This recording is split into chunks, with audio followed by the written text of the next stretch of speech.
जी। अन्य संगठनों के दायित्ववान कार्यकर्तागण, समस्त अधिकारीगण जो विभिन्न संगठनों के यहाँ पर उपस्थित रहे, आत्मीय स्वयंसेवक बंधुओं, जैसा कि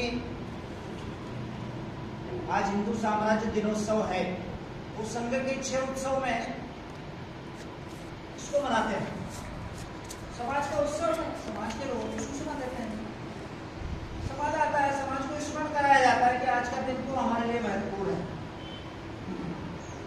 उस कालखंड में 1674 ईस्वी की बात है, जब शिवाजी का जन्म 1630 में हुआ, और 1674 ईस्वी में संपूर्ण भारतवर्ष के अंदर जब मुगल शाही, आदिल शाही, वरीद शाही, उन शाहियों का आतंक था, उस समय पुणे की रियासत में रायगढ़ किले के ऊपर शिवाजी महाराज का राज्याभिषेक हुआ था।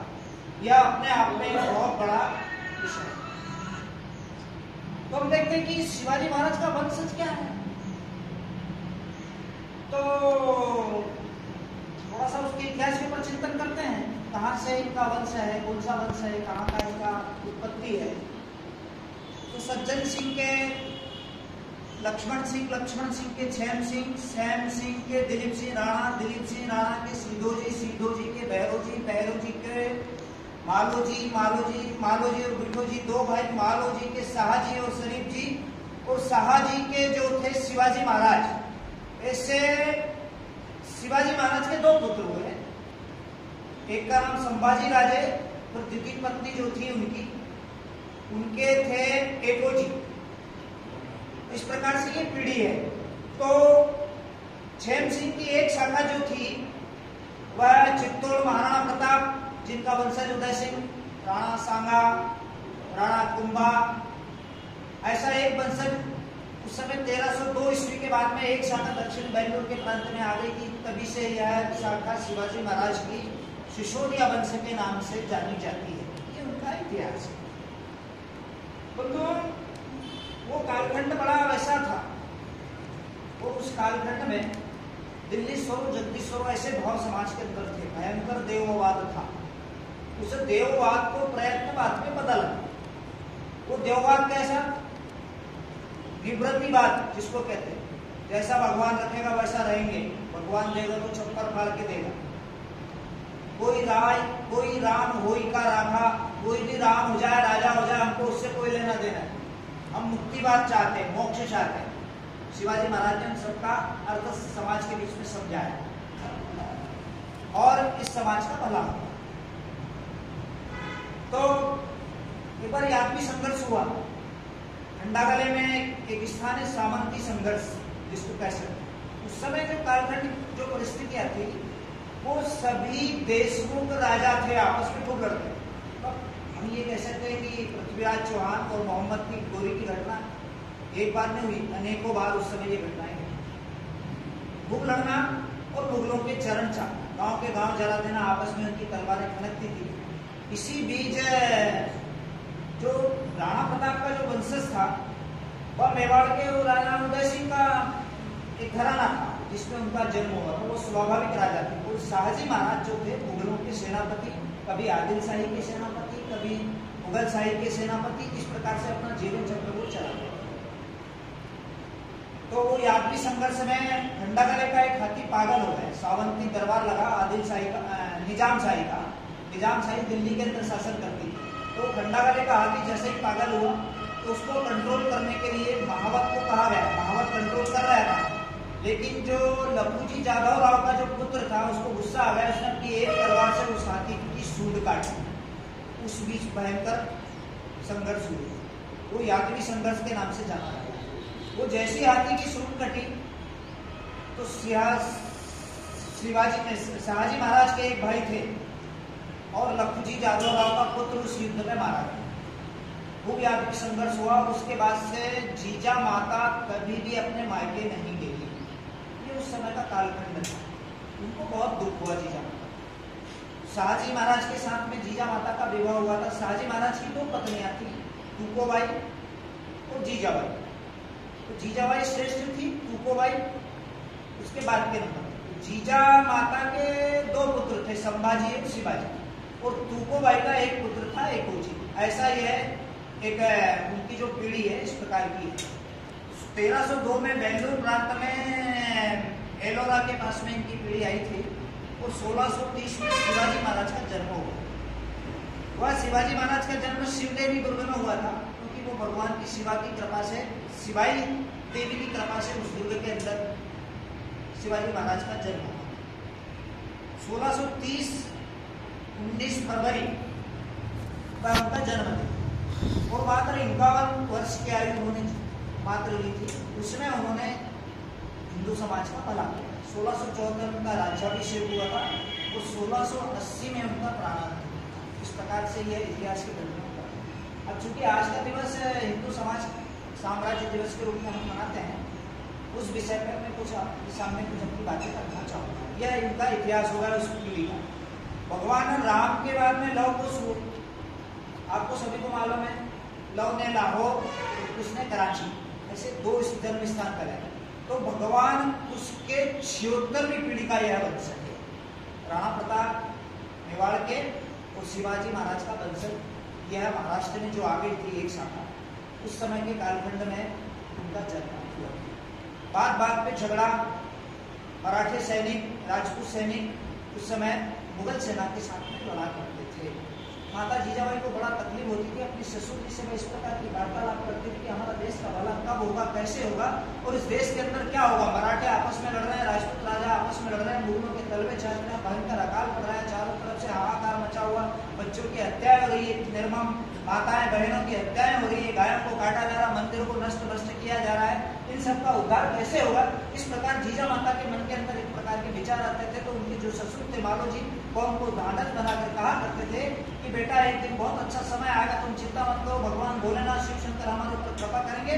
और मुझे स्वप्न में ऐसा दर्शन दिया है कि मैं पुत्र के रूप में आपके बीच में आऊंगा। तो जब ये बातें जीजा माता सुनती थी तो उनके मन में एक अपार स्नेह पैदा हो जाता था। क्या भारत का तारणहार मेरे कुल में आएगा, या भारत का इस प्रकार की जो व्यवस्थाएं थी उसको सुधारने के लिए वह मेरे कुल में जन्म लेगा। इस प्रकार जीजा माता के मन के अंदर विचार आते थे। गर्भवती होने के बाद में जीजा माता, शाहजी तो सेनापति थे, अनेक बार उनको युद्ध में जाना पड़ता था। कभी आदिल शाही के दरबार में उपस्थित होना पड़ता था, कभी निजाम शाही के दरबार में होना पड़ता था, कभी इधर से कभी उधर से, कभी सेनापति के बड़े बड़े उनको लड़ना पड़ते थे, क्योंकि वह तो सेनापति का जीवन उनका था। इस प्रकार का वह जीवन जीते थे। उसी जीवन में शिवाजी महाराज का जन्म हुआ था जीजा माता के गर्भ से 1630 ईस्वी 19 फरवरी माता शिवा की कृपा से शिवापट्टनम में। बंधुओं, शिवाजी का जब जन्म हुआ था उस समय भारत की स्थिति क्या थी। तो एक संत हुए समर्थ रामदास, जो शिवाजी महाराज के गुरु थे। कहते हैं कि समर्थ रामदास 1602 ईस्वी को पैदा हुए थे। जिस दिन भगवान राम का जन्म हुआ, तो जाम्ब नदी के किनारे, गोदावरी नदी के तट पर एक जाम्ब नाम का गांव है। वहां पर सूर्याजी पंत ठोसर रहा करते थे। उनकी पत्नी का नाम राणूबाई था। उनके 2 पुत्र थे, एक का नाम शंकर, दूसरे का नाम नारायण। शंकर जो श्रेष्ठ था, नारायण जो था समर्थ। ऐसा गुरु रामदास का इतिहास है। क्योंकि शिवाजी महाराज का जन्म कहने के पूर्व गुरु रामदास का जन्म कहना बहुत जरूरी हो जाता है। तो जब ये 6-7 वर्ष के थे, तो जब बच्चों के खेलने की उम्र होती थी, तब यह समर्थ गुरु रामदास एक टीले पर बैठ करके भारत का चिंतन करते थे कि मेरे भारत की दशा किस प्रकार से सुधरेगी, कैसे इस भारत का भला होगा। तो माँ उनकी जो राणूबाई थी उनको कहा करती थी कि बेटा तुम खेलते क्यों नहीं। बोले माँ मैं विश्व की चिंता कर रहा हूँ। उनकी बातें सुनकर के माता जी, उनकी राणूबाई सूर्याजी पंत ठोसर से इस प्रकार की बातें कहती थी कि इस पुत्र को क्या हो गया, इस प्रकार की बातें करता है, ये तो ऐसा चिंतन करता है, इसको खेलने कूदने के दिन है। लेकिन सूर्याजी पंत ठोसर ने कहा कि हम इसका विवाह कर देते हैं। दोनों पति पत्नी के बीच में बातें हुई। उस समर्थ गुरु रामदास जी के विवाह की चिंता उनको सताने लगी। तो ये छोटे छोटे दल बना करके गांव के अंदर घुमा करते और अनेक प्रकार के विलक्षण काम गुरु रामदास जी किया। एक विवाह इनका तय हुआ। तो विवाह में महाराष्ट्र के अंदर एक अंतरपट होता है। पंडित जी मंत्र बोलते हैं और बच्चे बच्चों का हथलेवा लगाया जाता। हमारे बीच में भी ये प्रथा है। पंडित जी मंत्र बोल रहे थे, मंत्र बोलते बोलते मंगलाचार कर रहे थे, ओम गम गणपतये नमः, इस प्रकार के मंत्रों का उच्चारण कर रहा था। इतने में पंडित ने बोला बाजा बजंती सावधान है, और जैसे ही बाजा बजंती सावधान हुआ, ये समर्थ वहां से उठ करके भाग गए। और भागने के बाद सीधे गरण अरण्य जो वन थे वहां जाकर के नासिक के पास में पंचवटी में गहन तपस्या करने लगे। और उनका ऐसा जीवन था कि वो 5 घर भिक्षा मांगते थे, और 5 घर भिक्षा में जो उनको मिलता था वह पा लेते थे। उस समय समाज जागरण का काम समर्थ गुरु रामदास जी ने किया था। वो पंचवटी में 16-17 वर्ष की आयु तक, वो 25 वर्ष तक पंचवटी के अंदर रहे। और उस क्षेत्र में ये 20-25 साल का नवयुवक, तपस्वी नवयुवक मंदिरों में रहा करता था, 5 घर भिक्षा मांगा करता था, और उससे जो प्राप्त होता उससे अपना उदर पोषण करता था। लेकिन समाज जागरण के बाद काम किया करता था। उनके 5-5 लोग अनुयायी उनके बन गए थे, उनको सुनने के लिए उस समय गांव के अंदर आते थे। उनको सुनने के लिए मंदिरों में अक्सर भजन होते थे, उन भजनों के बीच में उनकी चर्चा होती थी। और वो कहते थे इस देश का दुर्भाग्य है कि हम किस प्रकार से हमारे देश की दशा को सुधारेंगे। वह राम के ऊपर उपदेश देते थे, राम की आप पूजन करो, राम के परम भक्त हनुमान की आप पूजन करो, उससे इस देश का भला हो जाएगा। जो गांव जलाए जाते हैं, जो मूर्तियां तोड़ी जाती हैं, उस समय समाज को उन्होंने खड़ा करने का काम किया। और शिवाजी महाराज अपने गुरु दादोजी कोंडदेव के साथ में पुणे से सीधे बैंगलोर से सीधे महाराष्ट्र आ गए थे। तो 2 प्रकार के उस समय प्रकल्प चल रहे थे बंधु, एक तो समर्थ गुरु रामदास के नेतृत्व में, और दूसरा शिवाजी महाराज के साथ में उनके जो गुरु थे दादोजी कोंडदेव, को पुणे की रियासतों के बीच में घूम घूम करके उस समय समाज जागरण का काम कर रहे थे। और समाज जागरण के बीच में उस प्रकार की परिस्थितियों को वो समझ रहे थे।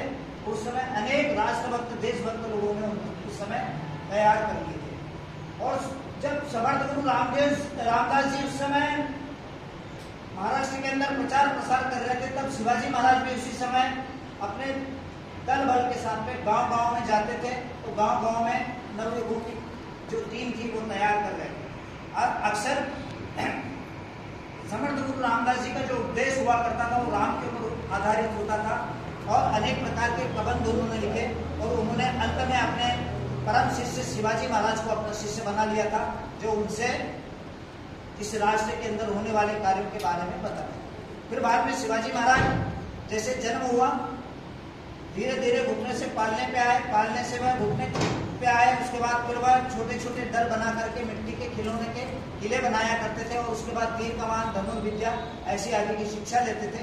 वो शिक्षा लेने के बाद में उनको युद्ध संचालन किस प्रकार से करना, यह उनका दिनचर्या थी। अनेक प्रकार की शिक्षा को शिवाजी महाराज अपने गुरु दादोजी कोंडदेव से लिया करते थे। दादोजी कोंडदेव मलठन गांव के रहने वाले थे। एक बार की आज्ञा कहा गया, वो इस प्रकार के गुरु थे। शिवाजी महाराज उनको शिक्षा देते। शाहबाग से 2 व्यक्ति एक आम तोड़ करके लेके आए, और दादोजी ने उनसे कहा कि इस आम को काटो।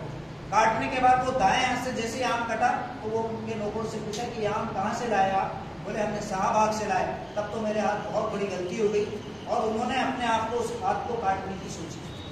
वो नौकर बड़े सन्न रह गए, उनकी आंखों से आंसू हो गए। दौड़ करके जीजा माता और शिवाजी महाराज के पास में गए कि दादोजी कोंडदेव वो 2 आम काटने के कारण अपनी हाथ को काटना चाह रहे हैं। तब जीजा माता और शिवाजी महाराज आकर के उनको समझाते हैं कि गलती एक बार हो गई। बोले नहीं, मैं इस राज्य का संरक्षण करता हूँ, स्वामी नहीं हूँ, मुझे इस बाग के आम खाने का अधिकार नहीं है। तब उन्होंने खूब समझाने के बाद में फिर भी उन्होंने प्रतिकार स्वरूप अपने कुर्ते की आधी बाह काट ली। और वो आधी बाह जो कटी हुई बाह को हमेशा पहना करते थे। ऐसे गुरु थे शिवाजी महाराज के।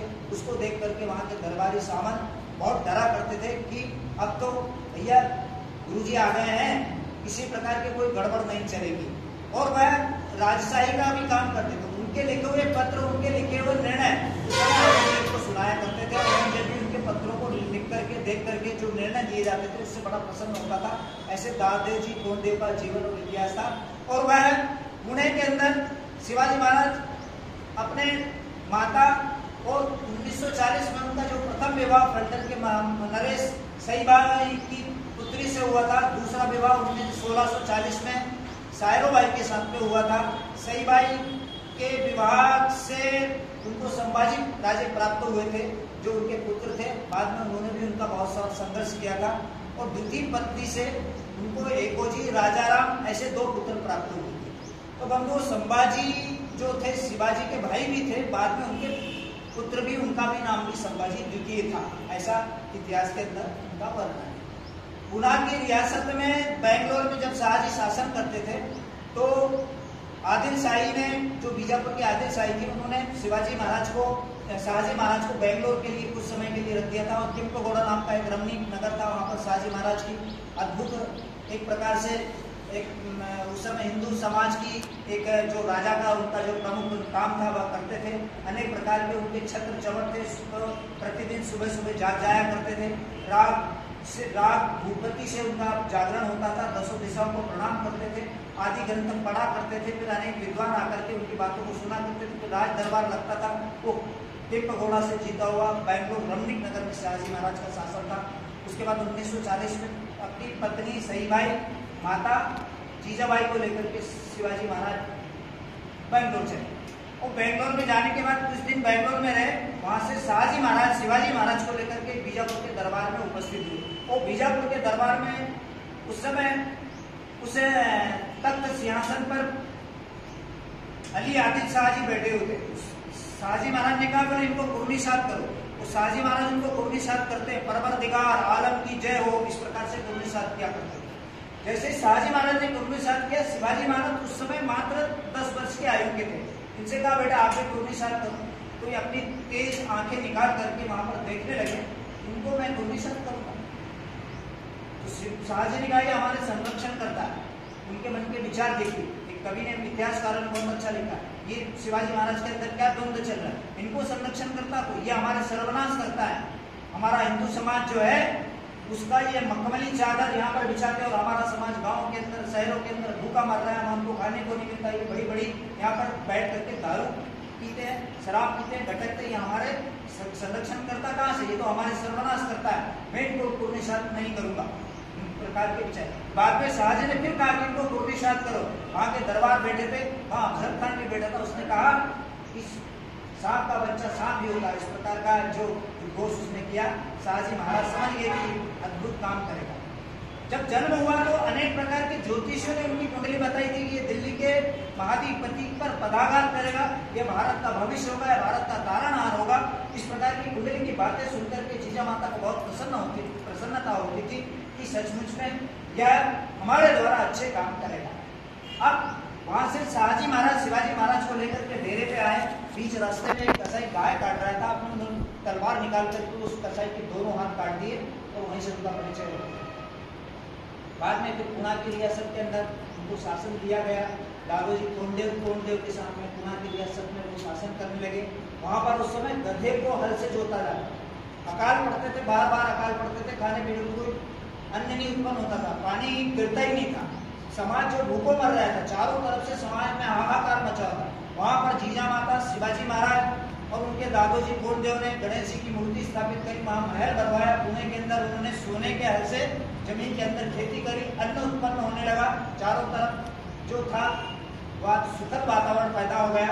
वह 24 गांव की एक 36 गांव की एक रियासत थी, यानी 24 गांव जो देशमुख थे, कोकण से सिरवल तक 12 मावल और आपका भिवंडी से महावीरपुरम तक ऐसे 12 मावल। वो 24 मावलों के देशमुखों को शिवाजी महाराज और कान्होजी जैसे से लोग इकट्ठे करके अपने पक्ष में लाए। एक बड़े वीरवती बन करके उन्होंने वह काम किया। और पुणे से दक्षिण में रायेश्वर महादेव का मंदिर है, वहां पर जाकर के वो वीरभर 50 लोग थे, उन्होंने बिल्व पत्र उठा करके हमारे हिंदू स्वराज का स्थापना करेंगे, ऐसी एक उन्होंने सुगंध गाई। रात भर वो लोग वहां पर बैठे रहे मंदिर के पास में। एकलिंग जी महाराज के ऊपर वो बिल्व पत्र चढ़ा करके सबने प्रतिज्ञा की कि आज से हम स्वधर्म राज्य के लिए जो भी बल पड़ेगा हम उसका काम करेंगे। इस प्रकार का इतिहास होता है। पुणे के अंदर वो रियासत में आए। फिर सबसे पहले कोंकण दुर्ग उन्होंने जीता। कोंकण दुर्ग में उनको बहुत सा धन मिला। उस धन से उन्होंने एक और दुर्ग जो वहां पर बन रहा था उसको बनवाया। और कहते हैं कि ईश्वर जब सहायता करता तो वो बहुत सा गड़ा हुआ धन जो उनको प्राप्त हुआ था, उस धन से उन्होंने अनेक प्रकार के किले बनवाए और उन किलों का पुनरुत्थान किया। कोंकण दुर्ग के बाद में सुभान मंगल गढ़ जीता उन्होंने। सुभान मंगल गढ़ जीतने के बाद में सुबा विजय करी, अपने सैनिकों के साथ में जाते थे, 500 सैनिक लेकर के जाते थे और रात में किले के ऊपर चढ़ करके वो सुभान मंगलगढ़ के अंदर उन्होंने अनेक प्रकार की लड़ाइयाँ लड़ी और इतना उनका तेज था कि उनके साथी उनके घोड़े जाकर के रात में उनको कब सूचना मिलती थी, कैसे सूचना मिलती थी, वह जाकर के उस युद्ध को विजय प्राप्त कर लेते थे और उनसे जीता हुआ जो धन था वो अपने स्वराज प्राप्ति में लगा दिया था। उस समय यह आरंभ था कि गहन अरण्य था। दादोजी कोंडदेव ने घोषणा करी कि जो भी गहन अरण्य में हिंसक जानवरों को शिकार करके लाएगा उनको प्रतिवर्ष इनाम दिया जाएगा। तो हिंसक जानवरों से भी मुक्ति मिल गई। उसमें 2 पैर के हिंसक जानवर भी थे। उसमें दत्ता जी करके एक व्यक्ति था, उसने एक रामा जी का खून कर दिया था और दत्ता जी को उन्होंने दंड दिया, उनके मामा को भी दंड दिया, बाजी पलसेकर को भी उन्होंने दंड दिया, उसके हाथ पैर काट दिए और उसके बाद में उन्होंने बहुत अच्छी रियासत वहां पर खड़ी करी। इससे यह हुआ कि सर्वत्र हिंदू समाज के अंदर एक प्रकार का सुखद वातावरण बना और वहां शांति छा गई। इस बीच क्या हुआ कि भयानक संकट आ पहुंचा बंधुओं। चारों तरफ से शिवाजी की प्रशंसा सुन करके बीजलपुर दरबार में मानो आग सी लग गई।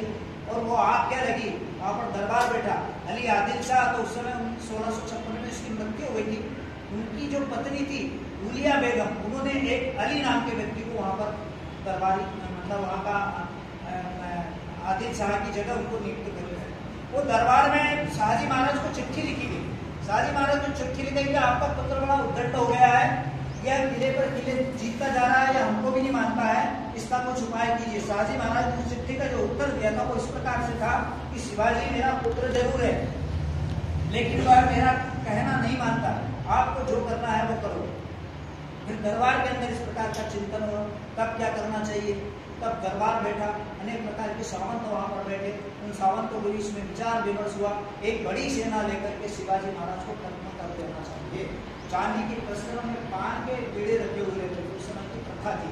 वो चांदी के तस्करे में पान के बीड़े रख करके वो दरबार के अंदर पूरा गहन चिंतन और विचार विमर्श चल रहा है, लेकिन कोई तैयार नहीं हुआ। तब पर्दे के पीछे से उलिया बेगम जोर से चिल्लाई, क्या सबके सब ना मर्द हो गए हो, कोई उठता क्यों नहीं। और ऐसी बात सुनकर के लंबे लंबे डग भरता हुआ अफजल खान उठा, उसने वो पान का बीड़ा उठा। अफजल खान जैसे उठा, पूरे दरबार के अंदर एक प्रकार से खुशी छा गई। सब लोग सोचने लगे कि अब तो शिवाजी महाराज मारा जाएगा। उसमें अंग्रेज भी थे, पुर्तगालीज भी थे, प्रतापराव मोरे भी था, जावली से भागा हुआ यशवंतराव भी थे, अनेक घोड़पड़े बंधु थे, देश पांडे घराने के सावंत भी थे। उनको सबको बहुत खुशी हुई। अली आदिल शाह ने अफजल खान को ले जाकर के कोने में समझाया कि देखो किसी भी प्रकार से तुमको शिवाजी की हत्या करना है। बहुत सारा धन दिया, बहुत सारी सेनाएं दी और रत्न जड़ी जो कटार थी जो अली आदिल शाह उस समय अपने कमर में खोजता था, वह उसने अफजल खान को दी और बड़े लंबे चौड़े उसको वादे किए कि तुम कितने महान प्रतापवान हो, तुम्हारे कारण से पूरा भारतवर्ष के अंदर एक प्रकार से हाहाकार मच जाता। ऐसा उनका काम। इधर शिवाजी महाराज जो थी वो अपने उस वहाँ के वातावरण को सुधारने में लगे थे। प्रति पंचचंद्र रैव वर्धिष्णु विष्णु वंदिता सा सुनो शिवा सैया मुद्रा भद्राय राज से, यह शिवाजी महाराज की मुद्रा थी, जो जिसको अपन सील बोलते ना, यानी शाहजी का यह पुत्र चंद्रमा की कला की तरह प्रतिदिन भारतवर्ष का उद्धार करेगा। और अफजल खान की जो मुद्रा थी वह इस प्रकार की थी। उसने अपनी जो मुद्रा बना रखी थी, कर अर्ज कुनद सिपहर ऐला फजल फजलाब फजल अफजल अजहर मुल्की बजाय तस्बी आवाज आयर अफजल अफजल। इसका यह अर्थ हुआ कि अगर यहाँ से कोई व्यक्ति स्वर्ग में जाएगा और स्वर्ग में जाकर के किसी से भी पूछेगा इस दुनिया में पृथ्वी लोक पर इस समय सर्वश्रेष्ठ कौन है, तो एक ही आवाज आएगी, वो आवाज होगी अफजल की अफजल की अफजल की। यह उसकी मुद्रा का अर्थ था। और एक एक मुल्कों से पूछा जाएगा कि पृथ्वी लोक में इसमें सर्वश्रेष्ठ कौन है, तो बोले एकमात्र अफजल खान है। ऐसे अफजल खान की मुद्रा थी तो शिवाजी महाराज की मुद्रा थी। वो अफजल खान ने बीड़ा उठाने के बाद में अनेक प्रकार के शामियाने टेंट सेना से सुसज्जित कर करके अफजल खान को वहां से शिवाजी महाराज से लड़ने के लिए भेजा। बंधुओं 12,000 अश्वारोही दल थे, 10,000 पैदल सैनिक थे, 75 छोटी तोपें थी, 400 बड़ी तोपें थी अफजल खान के साथ। अप्रैल 1658 को बीजापुर से चला था। बीजापुर से चलने के एक कोरबे नाम का स्थान है, वहां पर उसने अपनी 63 पत्नियों का कत्ल किया था। आज भी उनकी मज़ारें वहां पर बनी हुई, आप चाहो तो देख सकते हैं। एक क्वारे नाम का फ्रांसीसी लेखक लिखता है कि उसकी 200 पत्नियां थी, 200 पत्नियों का उसने कत्ल किया। इतिहास में 63 पत्नियों का वर्णन जरूर है। वो 63 पत्नियों को मार करके बीजापुर से अप्रैल 1656 को वहां से चलने के बाद में तो सबसे पहले तुलजापुर आया। तुलजापुर जो शिवाजी महाराज की देवी थी, उस देवी को उसने नष्ट भ्रष्ट किया, तोड़ दिया उस मूर्ति को। तोड़ने के बाद में इतिहासकारों ने लिखा है उस मूर्ति को चकनाचूर पैरों से किया और बता तुझमें क्या करामात है। और उसके बाद एक गाय काटी और वो गाय से देवी का रक्त स्नान कराया। उसके बाद वो सेना लेकर के पंढरपुर आया। पंढरपुर में जो विठोबा जी का मंदिर है वहां उसने उस मंदिर को नष्ट भ्रष्ट किया। वहाँ विठोबा जी की मूर्ति को तोड़ा। अनेक गांवों के अंदर उसके सरदार जाकर के गांव के अंदर उसने आतंक मचाया। और ये सब बातें शिवाजी महाराज को पता चलती थी तो वह गुप्त रूप से शांत रह करके इसकी योजना का वह प्रतिकार नहीं करते। वो जानता था कि कैसे भी हो शिवाजी महाराज उत्तेजित हो जाए, बीच मैदान में आ जाएगा और उसको मार। तुलजापुर के बाद में वो फलटन आया। फलटन में शिवाजी महाराज का जो साला था बजाजी निम्बालकर, उसको उसने गिरफ्तार कर लिया। गिरफ्तार करने के बाद में अनेक प्रकार की यातनाएं दी। बजाजी निम्बालकर जो था वह मूल रूप से बीजापुर दरबार का सैनिक था। वो शिवाजी का साथ नहीं दे रहा था।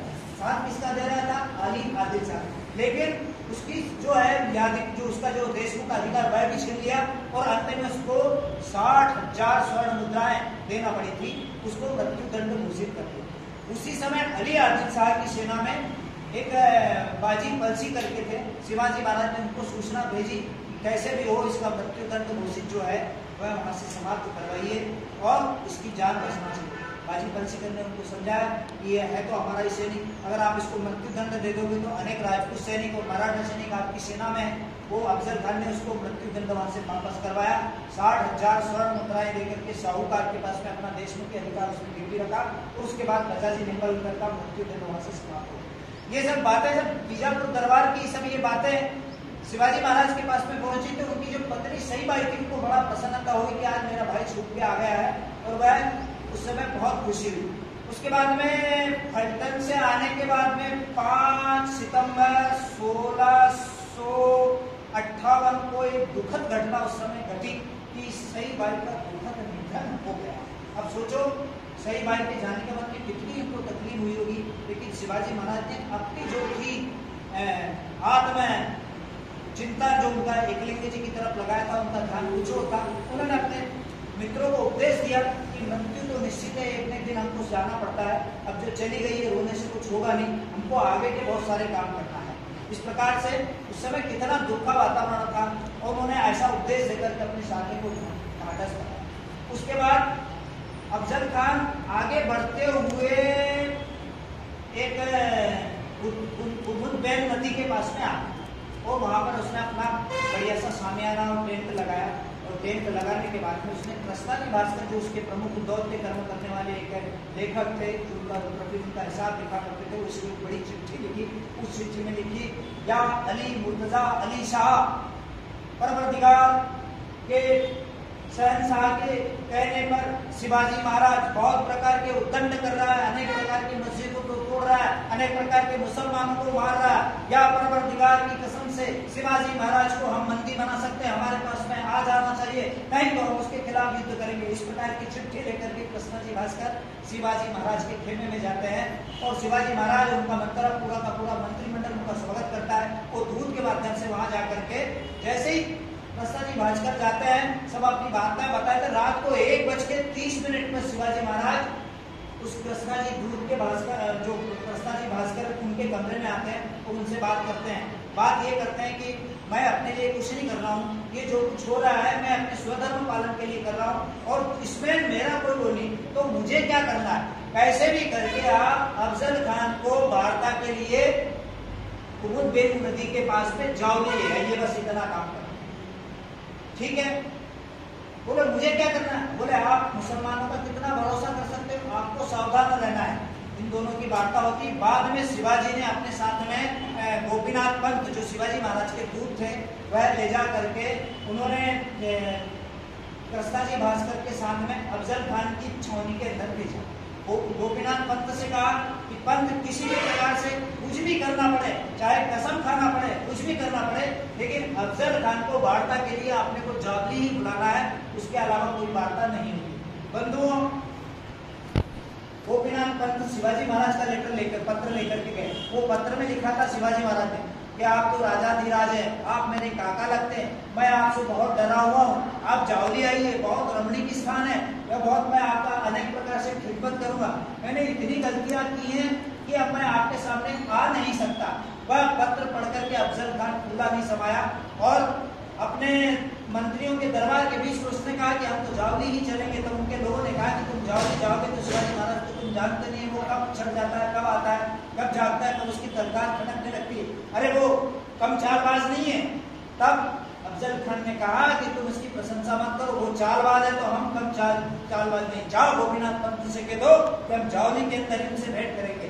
इस प्रकार अफजल खान घमंड में आकर के शिवाजी महाराज की वो चाल को समझ नहीं पाया और जावली के अंदर उन्होंने उनकी वार्ता तय कर दी। अब जावली जो क्षेत्र था बंधु 16 किलोमीटर का वह क्षेत्र था। उमुदबेग नदी के किनारे जब उनकी छावनी लगी थी, वो 16 किलोमीटर का क्षेत्र ऐसा था कि 3 किलोमीटर लंबी चढ़ाई थी और 10 किलोमीटर जो रास्ता था वो गहन अरण्य था, वहां पर बड़े बड़े वन थे और जो 3 किलोमीटर के रास्ता था वो सर्पाकार आकृति में था। प्रस्ताव जी भास्कर की चिट्ठी बोले मुलाकात कहाँ पे होगी? वो प्रतापगढ़ के पास में, जावली के पास में एक सभा पर सामियाना लगाया जाएगा और वहां पर शिवाजी महाराज और अफजल खान की मुलाकात होगी। अब वो 3 किलोमीटर का जो सर्पाकार का रास्ता था ना, वो इतना टेढ़ा मेढ़ा था कि अनेक प्रकार के हाथियों के घुटने छिल गए, ऊंटों के दम निकल गए, सैनिक वहां पे मारे गए, कई जो अरण्य में चले उनको बिच्छू ने मार डाला, कई गिर करके मर गए, कई प्रकार के उनके साथ में अन्याय हुए। अन्याय क्या हुआ कि एक प्रकार से वो मौत के मुंह में जाने का जो रास्ता देख रहे थे, ईश्वर ने पहले से ही तय कर दिया था। अनेक प्रकार के कांटों की झाड़ियों से वो उनको कांटे बीन करके अनेक सैनिक उनके यवन सैनिक खत्म हो गए। लेकिन सब निश्चिंत थे, सब अनिश्चित थे, सबको भय था। निश्चिंत था तो केवल एक अफजल खान, और जाकर के जावली के अंदर उन्होंने अपनी वो पड़ाव डाला और वह जो सामियाना लगाया था उस सामियाने के अंदर अनेक प्रकार के चिकचोर वाले मणि माणिक मोती कालीन सब बिछा करके अफजल खान और शिवाजी महाराज की भेंट वहां पर तय कर दी गई थी। अब जो भेंट का समय था वो 10 नवंबर 1659 का दिन था। उस दिन इन दोनों की भेंट हुई। इस बीच शिवाजी महाराज ने अपने मंत्रियों को बुलाया, सोनूपंत डबी, उसके बाद में जीवा महाले, कानाजी जेदे, उसके बाद में आपके नेताजी पालकर, ऐसे 20 लोगों की एक टीम रात में बैठी और रात में बैठने के बाद उन्होंने ये कहा कि हमको किसी भी तरह से अफजल खान से समझौता नहीं करना है, हमको सिर्फ सीधा युद्ध करना है और इस युद्ध में हम विजय होंगे। उनके सेना ने कहा कि उनकी सेना बहुत बड़ी, सेनापतियों ने कहा सेना उनकी बहुत बड़ी है, हम कैसे उनसे युद्ध लड़ेंगे? बोले सेना तो बड़ी है हम जानते हैं, लेकिन आप अफजल खान को नहीं जानते, वो कितना क्रूर है। उसने हमारे भाई संभाजी राजा को कनकगिरी के युद्ध में धोखे से मरवा दिया था। हमारे पिताजी शाहजी महाराज को उसने बेंगलोर के अंदर श्रृंखला बांध करके पूरे नगर के अंदर घुमाया था। हम तो युद्ध लड़ेंगे, अभी तक हमने जो जितना स्वराज के लिए किया, अगर युद्ध नहीं लड़ेंगे विजय हमारी होगी। शिवाजी महाराज अपने सैनिकों के बीच में इस प्रकार की वार्तालाप करते हैं और शिवाजी महाराज जब इस प्रकार की वार्ताएं करते हैं तब उनके सैनिक कहते हैं कि राजा आप आदेश दीजिए, जैसा भी होगा हम युद्ध में चलेंगे। और उनकी तलवारें खनकने लगी। फिर बाद में एक दशहरे का दिन आया, शस्त्रों की पूजन हुई। शस्त्रों ने कहा हमें बड़ी जोर से भूख लगी है। सैनिकों ने कहा जरा ठहरो, हम तुम्हारी भूख और प्यास को मिटाते हैं। इस प्रकार का वार्तालाप सैनिकों और शास्त्रों के बीच में हुआ। अफजल खान जब सैनिक अपनी छावनी लेकर के वहां कुतुबबेग नदी के पास में 22 से चल करके जावली के लिए पड़ा, तब भेंट वार्ता का समय 10 नवंबर 1659 को तय हुआ था। 1 बजे दिन का समय था।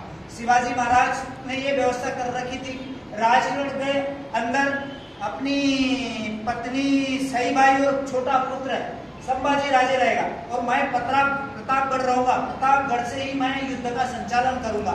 प्रतापगढ़ में शिवाजी महाराज थे, उनका पूरा जो सैनिक छावनी थी उनको सबको प्रतापगढ़ पर बुला लिया गया था और उस रात्रि को उन्होंने सबको समझा दिया था कौन कहाँ रहेगा।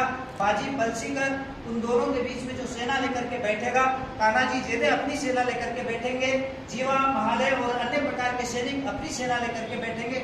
युद्ध के लिए जैसे ही तोप तुरही का आदेश होगा आपको युद्ध शुरू करना है, ऐसे संकेतक शिवाजी महाराज ने बना दिए थे। और ये स्पष्ट निर्देश दिया था कि कौन को कितना करना है, न कम करना है, न ज्यादा करना है, न अधिक करना है, न समय से पहले करना है, न समय के बाद में करना है। ये सब संकेत उन्होंने शिवाजी महाराज ने समझाए। और अफजल खान अपने 1200 सैनिकों को लेकर के गया। अफजल खान के बारे में बता जाता है कि वो 6 फुट का लंबा चौड़ा आदमी था, घोड़े उसके वजन को कभी सहन नहीं कर सकते थे, 10 लोगों का भोजन वह एक साथ करता था, और इतना क्रूर आतंकी था कि अनेक सैनिक उसके नाम से ही थर्राते थे। वह पालकी में बैठ कर आया शिवाजी महाराज प्रतापगढ़ के उस किले के ऊपर उन्होंने क्या किया, चावल, अक्षत और पुष्प थोड़े थोड़े समय से उनको वह स्पर्श करते रहे, थोड़ा सा सोपान जलपान किया उन्होंने, और उसके बाद में जलपान करने के बाद में अपने एकलिंग जी महाराज को याद किया, अपनी माँ तुलजा भवानी को याद किया। याद करने के बाद में जीजा माता को अपनी सारी बातें बताई कि माँ आज हमारी इस प्रकार की ये सब बताती। जीजा माता के अंदर मन में किस प्रकार के भाव आ रहे थे। जीजा माता कह रही थी कि मेरा एकमात्र पुत्र जीवित बचा है, एक पुत्र तो कनकगिरी के युद्ध में मारा गया, संभाजी राजे। आज मेरा यह पुत्र अफजल खान से मिलने के लिए जा रहा है। मैं एक माँ हूँ, लेकिन स्वधर्म पालन करने के लिए माँ के अपने बेटे के प्रति क्या कर्तव्य होते, इस प्रकार के भाव उसके मन के अंदर आ रहे थे। जीजा माता के अंदर अनेक प्रकार की विचार संकलाएं चल रही थी। उन्होंने कहा मैं इसको भेजूं या ना भेजूं, अफजल खान दुष्ट है, एक पुत्र को उसने पहले ही मार दिया, मेरे पति को उन्हें बेड़ियों में बांध करके बैंगलोर के अंदर घुमाया है, आज मेरा एकमात्र पुत्र। लेकिन निर्णय क्या होता उस स्वधर्म माता का। उन्होंने कहा जा बेटा, इस राज्य के लिए, इस भारतवर्ष के लिए और तू संघर्ष करेगा, भारत का नाम ऊंचा करेगा, उस देश के अंदर भगवा झंडा लहराएगा। और यह मैं तेरे को दावे के साथ कहते हुए कि भगवान एकलिंग जी माता तुलजा भवानी तेरी सहायता करेगी। इस प्रकार दोनों माँ पुत्रों के बीच में बातचीत होती है। तब शिवाजी महाराज आभरदान करके केशियाना रंग की बढ़िया पगड़ी पहनते हैं, तुर्रा पहनते हैं, हाथों के अंदर बखनक पहनते हैं, और श्वेत वो सफेद पाजामा चूड़ीदार पहनते हैं, और गोलबल कर बंधुओं द्वारा दी गई जलचरी से बनी हुई दुधारी तलवार वो अपने कमर में खोसते हैं, और आकर के खिड़की के पास से वो नीचे देखते हैं। खिड़की से नीचे उनको सब कुछ दिखाई देता है। वो खिड़की इस प्रकार से बनी थी कि खिड़की के ऊपर देखने में कुछ भी दिखाई नहीं देता था, लेकिन शिवाजी महाराज को सब कुछ दिखाई देता था। तुलजा भवानी को याद किया, अपने पुत्र का मस्तक आभ्रदान किया, और वह नीचे आकर के सामने के पास में खड़े हो। इधर से अफजल खान आया। अफजल खान 1200 सैनिकों साथ में था। गोपीनाथ पंत वहीं पर खड़े थे। शिवाजी महाराज ने गोपीनाथ पंत को बुलाया कि ये जितने सैनिकों के बीच में कैसे आ गया, इनको मना करो। गोपीनाथ पंत दौड़ते दौड़ते अफजल खान के पास में गया कि 1200 सैनिक अगर आप लेकर के आए हो तो हमारे राजा के साथ में आपकी भेंटवार्ता नहीं है। उसके पहले अंबर खान, हयात खान, जितने भी हीरे के व्यापारी थे, वह सब शिवाजी महाराज ने ऊपर प्रतापगढ़ के ऊपर बुला लिए थे कि हमने ऐसा सुना है कि अफजल खान के पास में बहुत सारे व्यापारी आए। 5-6 व्यापारी लोभ और लालच में प्रतापगढ़ पे पहले ही पहुंच गए थे। उनका जो प्रमुख व्यापारी के साथ में उनका एक पुत्र भी, वह भी ऊपर चला गया था। उसने सोचा कि अभी हीरा मिलना, युद्ध तो होना ही नहीं है। लेकिन जैसे ही 1200 सैनिकों के साथ में अफजल खान आया, गोपीनाथ पंत दौड़ करके मना करते हैं, तब अफजल खान पालकी में 10 सैनिकों के साथ में आया। वो 10 सैनिकों के नाम अंबर खान, हयात खान, और इसमें 2 हिंदू सरदार भी थे, सैयद बंडा, अब्राहिम सैयद, और 2 के नाम वहां पर कभी को पता नहीं था। वो 10 लोगों की पालकी के साथ में अफजल खान उतरा, और उतरने के बाद में जैसे ही अफजल खान शिवाजी महाराज से मिलने के लिए आया, अब वहां की स्थिति देखिए, उधर से अफजल खान चला आ रहा था, इधर से शिवाजी महाराज चले आ रहे थे। शिवाजी महाराज ने बखनक पहन रखे थे। अफजल खान के पास में जो राजा की रत्न जड़ित हुई कटारी हुई थी, वह कटारी उसको मारने की प्लानिंग थी कि मैं इसको कटारी से मार करके शिवाजी महाराज का अंत कर दूंगा, प्राणांत कर दूंगा। और अफजल खान ने कहा शिवाजी को हम सदा के लिए समाप्त। शिवाजी महाराज के ऊपर तुलजा भवानी की कृपा थी, उनकी तो एक ईश्वर का, एक लिंग का अवतार था। इस प्रकार से शिवाजी महाराज अफजल खान की भेंट होती। अब अफजल खान जाते हैं, आओ शिवा, बहुत दिनों से मैं तुम्हारी रास्ता देख रहा हूँ, आओ तुम्हें मैं अच्छा प्रबंध करके बीजापुर के दरबार में पहुंचा दूंगा, आओ शिवा। लंबे लंबे डग भरते हुए वह शिवाजी महाराज को गले लगाने की सोचता है। शिवाजी महाराज उसके गले लगते हैं, गले लगने के बाद में अफजल खान अपने एक हाथ से शिवाजी महाराज की गर्दन को दबा लेते हैं। शिवाजी चूंकि मल्ल विद्या में बहुत प्रवीण थे और वह पद विन्यास जानते थे। तूर्य व्रत, ऊन व्रत, परिव्रत, चारों व्रत लगाना बहुत अच्छे से जानते थे। शिवाजी महाराज ने एक झटके से अपनी गर्दन अफजल खान के कंधे से छुड़ाई और अपनी जो कटारी और जो बकनक पहने थे उसको उसने उनकी आंतों में जोर से गाड़ डाला और अफजल खान की आंतें वहीं पर फट गई। वह चिल्लाया, धोखा, दगा, दगा, गणित को मारो, गणित को मारो, इस प्रकार की वह आवाजें निकालने लगा। तब तक उस शिवाजी महाराज ने अपनी जो भवानी तलवार थी वह निकाल ली और एक हाथ से पटीस, एक हाथ से तलवार चलाते वो दावानल के अग्नि जैसा प्रलय करने लगे और सर्र से अफजल खान की गर्दन वहां पर उन्होंने काट दी। अब वो जो 10 सैनिक खड़े थे उसमें से एक सैनिक सैयद बंडा नाम का वह सीधा शिवाजी महाराज के ऊपर आक्रमण करता है। तब तक जीवा महाराज कहता है ये इसको तो मैं देख लूंगा। जो जैसे ही तलवार शिवाजी महाराज को मारने के लिए सैयद बंडा तैयार होता है वो जीवा महाराज पूरा का पूरा हाथ काट देते। अब उसकी जो अफजल खान की जो बॉडी थी, जो अब मृत शरीर था, उसको लेकर के वो 10 सैनिक पालकी में लेकर के भगते हैं। जीवा महाराज उसके जो सैनिक खड़े थे वो पूरे के पूरे उनके पैर काट डालते हैं और वहीं पे वो युद्ध शुरू होता है। और जो 1200 सैनिकों के बीच में शिवाजी महाराज दावानल से जो अग्नि प्रज्वलित कर रहे थे, एक हाथ से पटीस, एक हाथ से तलवार, वो पूरी की पूरी सेना वो 1200 के जो करीब थी शिवाजी के सैनिकों ने और शिवाजी महाराज ने पूरी की पूरी सेना वहां पर काट डाली। और संभाजी काबजे वो जो गर्दन कटी हुई थी उसको लेकर के प्रतापगढ़ के किले पर पहुंचा। वो प्रतापगढ़ के किले पे जैसे ही पहुंचा तो तुरही की पूरी एक प्रकार से संकेत तक दे दिए और भयंकर युद्ध शुरू हो गया। उस समय 1 बज रहा था। मुगल सैनिकों को बड़ी भूख लगी थी, भूख में वो सब भूल गए थे और इतने में युद्ध शुरू हो गया। कोई किसी प्रकार का प्रतिकार नहीं कर गया। नेताजी पालकर की सेना जो उस मैदान के ऊपर छिपी थी उसने भयंकर दावानल से पूरे वहां के मुगल सैनिकों को बीच में तलवारों से काट करके उनको बिछा दिया। इधर तानाजी जेदे की सेना थी, इधर नेताजी पालकर थे, इधर उनके अनेक प्रकार के सामंत थे। सबने चारों तरफ से वो 10-20 हजार की जितनी भी सेना थी ना, क्योंकि गहन अरण्य था, वन था, उनको चारों दिशाओं का कोई ज्ञान नहीं था। इधर क्या, उत्तर में क्या, पश्चिम में क्या है, पूर्व में क्या है। वो पहाड़ियों के बीच में भयंकर युद्ध शुरू हुआ बंदो। और तब तक तो शाम को 7 बजने के बाद में मसाले जलने लगी। आज उस दिन कालिका चंडिका को भयंकर रौद्र रूप प्राप्त हो गया था। वो काली चंडिका को अनेक प्रकार के नरमुंड प्राप्त हो गए थे, जिनको हम देखते ना, काली चंडी जब गले में नरमुंड प्राप्ति, उस दिन भारत के उस भविष्य का उदय हुआ था। अनेक प्रकार की गायों को मारता हुआ, अनेक प्रकार के हिंदी स्त्रियों का शील हनन करता हुआ उस दिन का बदला था कि वो पूरी की पूरी मुगल सेना काट दी गई और जितने भी सैनिक हिंदू सैनिक थे उनको सबको बंदी बना लिया शिवाजी महाराज ने। और बंदी बनाने के बाद में उस युद्ध में शिवाजी महाराज को अंतरराष्ट्रीय ख्याति प्राप्त हो गई थी। उसके बाद 1659 के बाद में 1674 में माता जीजाबाई ने शिवाजी महाराज के राज्याभिषेक का दिन रखा। उस दिन ज्येष्ठ शुक्ल त्रयोदशी थी। उस दिन शिवाजी महाराज का राज्याभिषेक हुआ। शिवाजी महाराज का राज्याभिषेक के 12 दिन बाद ही जीजाबाई की मृत्यु हुई। ये एक बहुत बड़ा दुर्भाग्य है। इतिहासकारों ने लिखा है कि उसकी मृत्यु के बाद में 1680 तक शिवाजी महाराज का जो बेटा था संभाजी राजे, वह दिलार खान से जाकर के मिल गया और दिलेर खान जो उस समय मुगलों का सेनापति था, वहां जाकर तब शिवाजी महाराज को बड़ा दुख हुआ। वह भयंकर आंत्रशोथ की बीमारी से पीड़ित थे, लेकिन मिस्टर योगी कहा गया है उनको।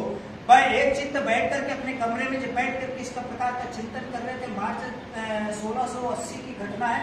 तब उनके अनेक सामंत और सेनापति वहां आकर के उनसे विचार विमर्श कर रहे थे कि आपके जाने के बाद इस देश में क्या होगा। वो श्रीमान योगी ने साधना की, अपने एकलिंगी जी का स्मरण किया और एकलिंगी जी का स्मरण करने के बाद में उनसे कहा कि अब मैं कैलाश मानसरोवर की गहन यात्रा पर जा रहा हूँ, जो होगा अच्छा होगा और बढ़िया होगा, आप चिंता मत करो। इस प्रकार का उन्होंने अपने वहाँ के सावंतों को उपदेश दिया और उसके बाद अनंत यात्रा पर वो निकल पड़े। 1680 में जब उनकी शव यात्रा निकली तो उनके शव के नीचे बेलपत्र बिछाए गए, गुलाब के फूल लगाए गए। 5 लाख लोग जय भवानी जय शिवाजी हर हर महादेव के नारे के साथ में उनकी जो बॉडी जा रही थी, उस समय उस बॉडी का अंतिम संस्कार हुआ था। उसके बाद में शिवाजी के जाने के बाद में 9 साल संभाजी राजे ने इस देश के अंदर शासन किया। वो 9 साल में उसने मुगल सेना के औरंगजेब ने उसको जो यातनाएं दी, दोनों आंखें निकाल ली, उसकी उसकी छाती फाड़ दी गई। छाती फाड़ने के बाद में उसको जो यातना दी, लेकिन भाभी हिंदू साम्राज्य उस शेर का पुत्र था, उसने भी उस समय बहुत अच्छे उदाहरण प्रस्तुत किए, चाहे वह मुगल सेना से मिल लिया था, लेकिन उसका भी अनुसरण उनके पुत्र राजा राम ने किया। राजा राम तृतीय, उनकी पत्नी का नाम तारा देवी था, उसने भी उस युद्ध में भाग लिया, लेकिन मुगल सेना ने कभी उसको पीछे हट करके उनको पीछे ही जाना पड़ा। मराठा सैनिकों ने कभी हार नहीं मानी, पर 1680 के बाद में 20 वर्ष और 27 वर्ष तक उस महाराष्ट्र की धरती पर लड़ते रहे और उन्होंने अपने स्वराज के सिंहासन को कभी हिलने नहीं दिया। 1707 में दक्षिण में आकर के बुरहानपुर में औरंगजेब की मृत्यु होती। बंधु औरंगजेब अपनी मृत्यु के बाद में हमेशा के लिए इस दुनिया से चला गया और वह मुगल सेनापति जो था उसका अस्तित्व इस भारत के अंदर से मिट गया। कुल मिला के जीजा माता के गर्भ से उत्पन्न या भारत माता का पुत्र शिवाजी महाराज ने हमको ऐसा संदेश दे करके गया। 1674 में जब उनका राज्याभिषेक हुआ था, उस समय हिंदू समाज के अंदर एक वातावरण बना था। वो वातावरण ये था कि संपूर्ण मराठा और हिंदू मिलकर के इन लोगों का हम सामना कर सकते हैं और सामना करके हम विजय प्राप्त कर सकते हैं। हमको कभी झुकना नहीं, दिल्ली स्वरो जगदीश्वर नहीं, हम युद्ध काय के लिए लड़ते थे। पहले यही भावना होती थी कि युद्ध तुम लड़ो और जीत उनको मिले और मुगलों को ख्याति प्राप्त हो, लेकिन शिवाजी महाराज ने सबका उल्टा किया।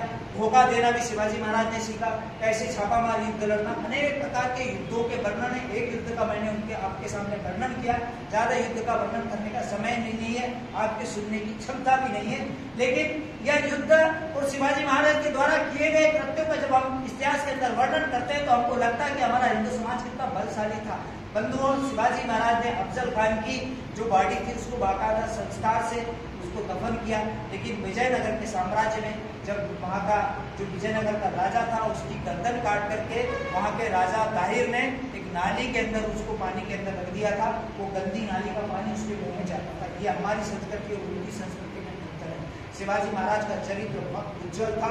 अंतिम यात्रा में लिखा गया है कि उनकी अंतिम यात्रा में जब लोग सब जाने लगे, आंखों से आंसू धारा बह रही थी। कैलाश मानसरोवर की उस यात्रा में जा करके अंतिम यात्रा पर थे। समाज उस समय संघर्ष करने ऐसी मराठा शक्ति उन्होंने खड़ी कर दी कि बाद के क्षणों में भी वो मराठा शक्ति लड़ती रही और हिंदू समाज का भला हुआ।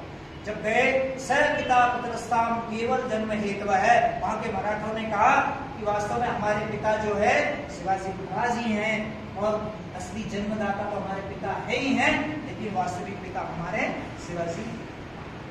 इस प्रकार का उनका। और दूसरी बात ये थी कि जो उजाले से अंधकार से उजाले की ओर, अमावस्या से पूर्णिमा की ओर, अधर्म से धर्म की ओर, रात से दिन की ओर, अन्याय से न्याय की ओर जो यात्रा करते हैं उसको शिवाजी महाराज कहते हैं। और जो पूर्णिमा से अमावस्या की ओर, उजाले से अंधेरे की ओर, धर्म से अधर्म की ओर, न्याय से अन्याय की ओर यात्रा करते हैं उसको औरंगजेब कहते हैं। औरंगजेब मरा जब उसके चेहरे पर भयंकर खिन्नता थी, पूरा चेहरा उसका सड़ गल के चला गया था। अनेक प्रकार की उससे तकलीफ होगी, अनेक प्रकार की उसको बीमारियां हो गई थी। तो उसने अपने पिता को भी, शाहजहां को भी कैद करके मारा था और उसके बाद अपने 6 भाइयों का गला काट करके वह गया था। इसी प्रकार से हम देखते हैं अफजल खान 63 पत्नियों को काट करके गया, लेकिन हमारा सिवाय एकलिंग जी की पूजा करता था, अपनी माता तुलजा भवानी को याद करता था। इसलिए कहते हैं कि जो सनातन मिट न सका रावण के अत्याचार से, जो सनातन मिट न सका कंस के प्रहार से, जो सनातन मिट न सका मुगलों के तरकार से, बस सनातन क्या मिटेगा? समस्त हिंदुओं की एकता और अखंडता से। इसलिए यह दिन याद करके अखंडता का एक संदेश देते हैं कि भारतवर्ष के अंदर हिंदुओं को फिर से इकट्ठे होकर के अखंड भारत की कल्पना करना चाहिए। एक छत्तीसगढ़ की पुणे की रियासत, चारों तरफ दिल्ली के अंदर मुगल सेना का सेनापति, उसके बाद आदिल शाही बीजापुर की, कुतुब शाही, निजाम शाही, फरीद की बेदर शाही, इन शाहियों के भूत के बीच में शिवाजी महाराज की 36 गांव की रियासत ने किस प्रकार का शौर्य उत्पन्न किया था, यह संदेश आज के दिन हमको जाता है। और जो साम्राज्य दिवस इसलिए माना जाता है कि देखिए गोलकुल का सम्राट के रूप में स्वागत हुआ था। गोलकुल को छत्रपति रूप धारण करना था तो त्रेता में भगवान श्री राम जी का राज्याभिषेक हुआ था। उसके बाद युधिष्ठिर महाराज का राज्याभिषेक हुआ था, विक्रमादित्य का राज्याभिषेक हुआ, कलयुग में हमने शिवाजी महाराज का राज्याभिषेक। राजा तो अनेक हुए, अनेक सम्राट हुए, लेकिन उन्होंने इतिहास लिख करके गए और सदा स्मरणीय है। ऐसे महान वीर शिवाजी को सत सत हम प्रणाम करते हैं उनके राज्याभिषेक के दिन। आप सभी लोगों को हिंदू समाज की ओर से हिंदू साम्राज्य दिवस यह सिसोदिया वंश का नहीं था, केवल राजपूतों का नहीं था, वरन संपूर्ण हिंदू समाज का यह हिंदू साम्राज्य दिवस था। इसको संघ अपने उत्सव के रूप में मनाता है। बंधुओं, आज इतनी बात कह करके मैं अपनी वाणी को यहीं पर विराम